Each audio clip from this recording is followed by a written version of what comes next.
Hi there. I wonder if you're getting any Easter eggs. Are you? Do you know what? When you get really old like me, you have to buy your own Easter eggs. But then I got to thinking about what Easter is really all about. Actually, it's about something that happened about 2,000 years ago to a man called Jesus. It's an amazing story, and I thought we could share it together. So here it is.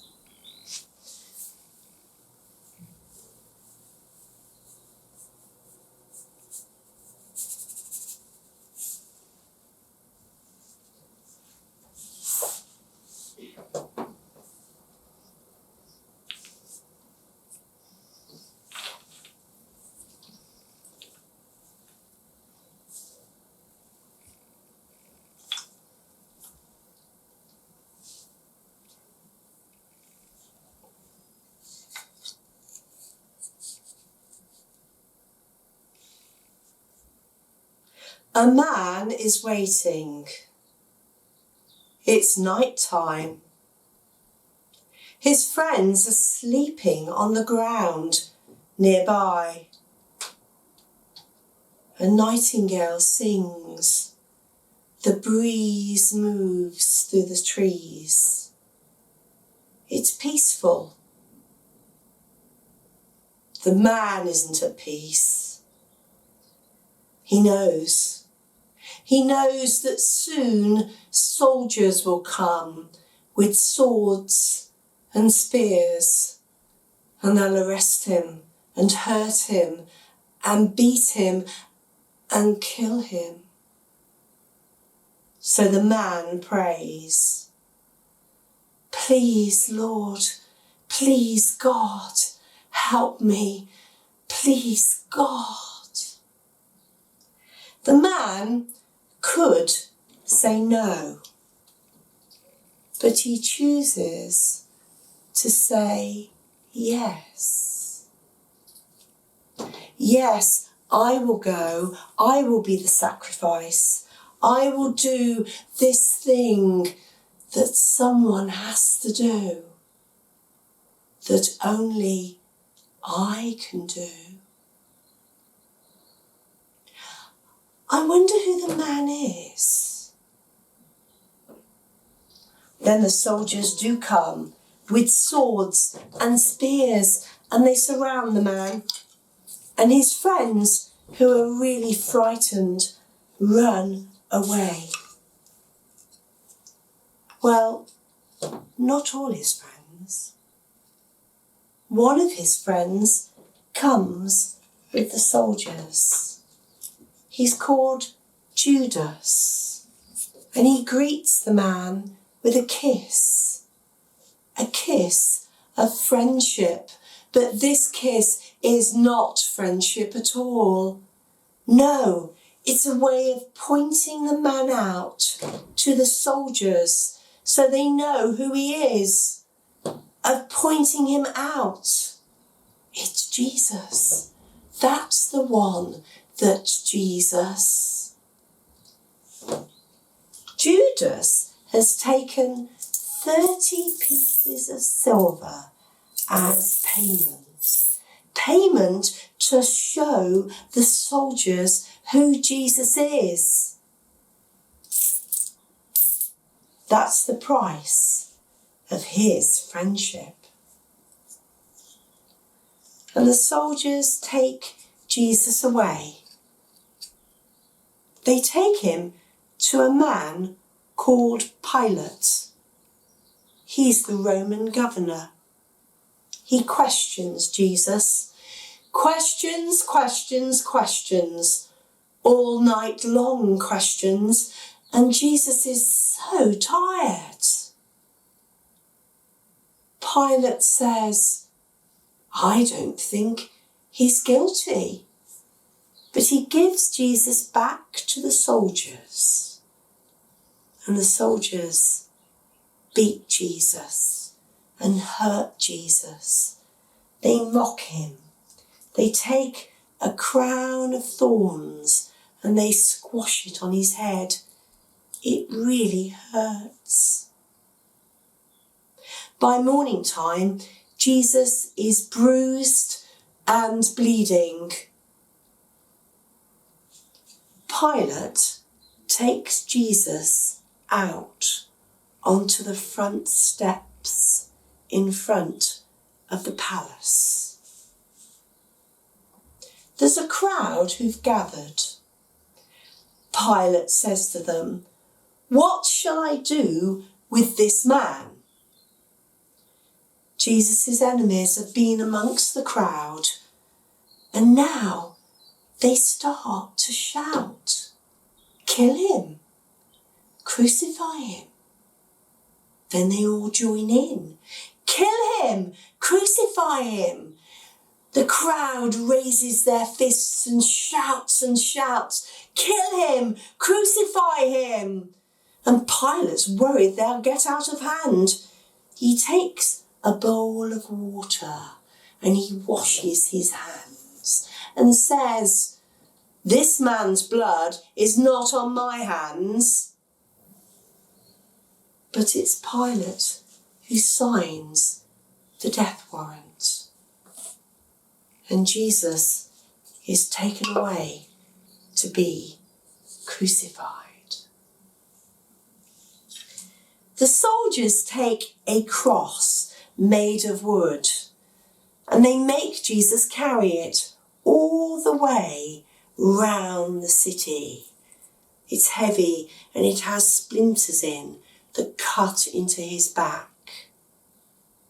Then the soldiers take rusty nails and they hammer the nails through Jesus' wrists and through his feet. And they attach him to the cross here and here and here. Then they hoist the cross up so Jesus is hanging there. And the crowd watch like it's entertainment. They shout things. They shout, "Show us a miracle now then, Jesus." And, "He saved others, why can't he save himself?" But all Jesus says is, "Father, forgive them." Then slowly, oh so slowly, and hurting, Jesus dies.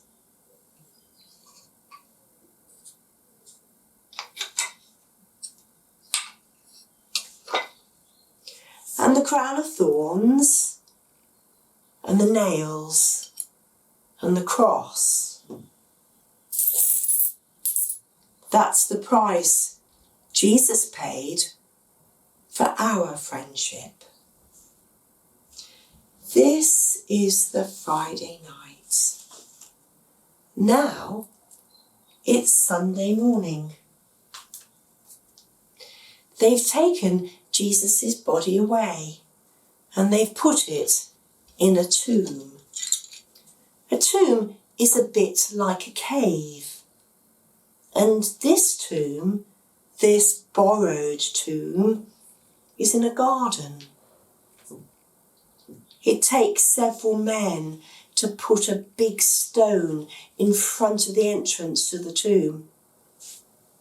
And they leave it. Early on the Sunday morning, some women come. The women love Jesus. He's their friend. They want to do something nice for him.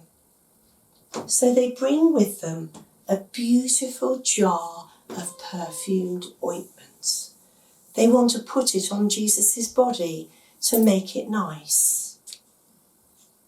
As they walk along, the ground shakes.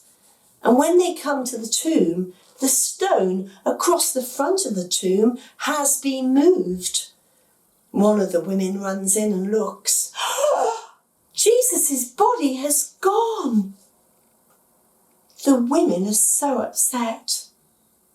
They say, "They've killed our Lord And now they've even taken his body away. Nearby, a gardener is standing, or at least they think it's a gardener. One of the women goes over to him and says, "Please, sir, can you tell me where they've put our Lord's body?" The man, who she thinks is a gardener, says her name. "Mariam," she says. He says it just like her family say it. Most people say Mary, but her family call her Mariam. It's not the voice of a gardener. He knows her. It isn't the gardener. She knows him. It's Jesus. The women run to tell the other friends of Jesus what they have seen and heard.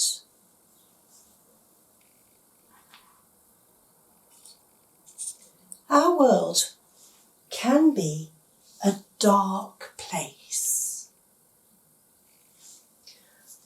full of bad things, hatred and lying and cheating and hurting and selfishness and greed. God sent Jesus to be a light in the world. It's a light that will never go out. It's a light that you can have in your hearts and lives. Now, because of what Jesus did on the cross, of him paying the price for all that darkness that we carry in our lives and our bad choices, now we can come and be part of God's light and truth, accepting what Jesus did and making him our friend. And this is the Easter story. I wonder, if you could be in the story, who would you like to be? You could be a soldier or one of Jesus' friends. You could be a member of the crowd or Jesus himself. You could be Judas, or you could be Pilate. You could be one of the women who came and found him. Who would you like to be? I wonder, what does the story make you feel? And also, I wonder, how do you think the stone in front of the tomb got moved?